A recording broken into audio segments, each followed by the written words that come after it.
আসসালামু আলাইকুম, কেমন আছেন আপনারা সবাই? আশা করি সবাই ভালো আছেন। বাচ্চাদের পরীক্ষা শেষ হয়ে গেল, ভাবলাম একটু মায়ের বাড়ি থেকে বেরিয়ে আসি। যাই হোক, যেই বলা সেই কাজ, গিয়ে ঘুরে আসলাম কিছুদিনের জন্য।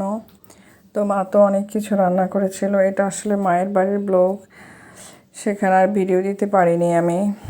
অতটা ব্যস্ততার মাঝে আর কিছু করার জন্য মায়ের বাড়ি বলে কথা, আসলে সারাদিন গল্প গুজবে সেখানে সময় কেটে গিয়েছিল। তাই তো সেখানে আমার ভাইয়ের বউ যে মাংসটা রান্না করছিল, তো আমি কিছু ক্লিপস সেখান থেকে নিয়ে নিয়েছিলাম। মায়ের বাড়ি গেলে কি বলবো, আমার মায়ের সাথে গল্প করতে করতে আমার সময় চলে যায়। একটা সময় ছিল অনেক দিন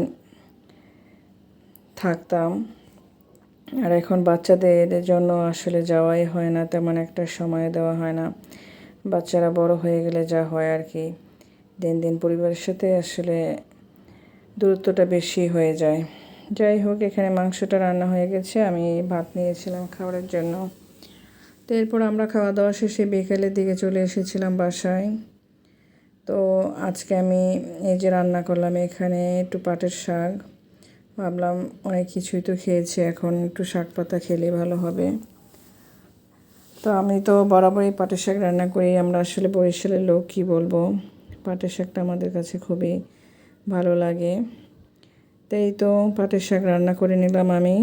তো আমার বাসার সবাই খুবই পছন্দ করে এই পাটের শাকটা ডাল দিয়ে এভাবে রান্না করলে।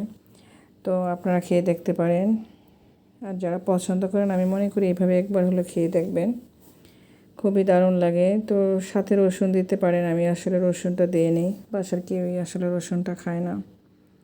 তো এখানে আরও এনেছিলাম কচু শাক, কিছু কচু শাক এনেছিলাম, ওরা কচু শাকটাও আসলে খুব পছন্দ করে। তো এই যে আমার কাছে কিছু চিংড়ি মাছ ছিল, তো আমি ভাবলাম একটু কচু শাক রান্না করে নেই। তো আমি আগে কচুগুলো কেটে কুটে ঠিক করে নিয়েছিলাম। তো এরপরে এই যে এখানে এইভাবে আমি রান্না করে নিব, কারণ এগুলো একদমই কচু শাকটা, তো এই জন্য আমি আর আগে সিদ্ধ করে নিই।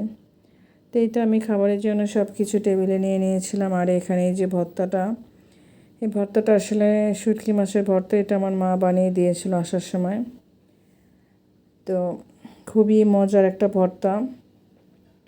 তার এই যে টেবিলে সব কিছু আমি রেডি করে নিয়েছি। তো বাচ্চারা এখানে ভাত খাওয়া শেষও করে দিয়েছে, তো আমি ভাবলাম এখন আমি একটু খেয়ে নিই। তো আমার তো শুটকির ভর্তা বরাবরই পছন্দ, কি বলবো। যাই হোক, আপনাদের আমাদের ভিডিওগুলো যদি ভালো লাগে অবশ্যই আমাদেরকে সাপোর্ট করবেন। ভালো থাকবেন, আল্লাহ হাফেজ।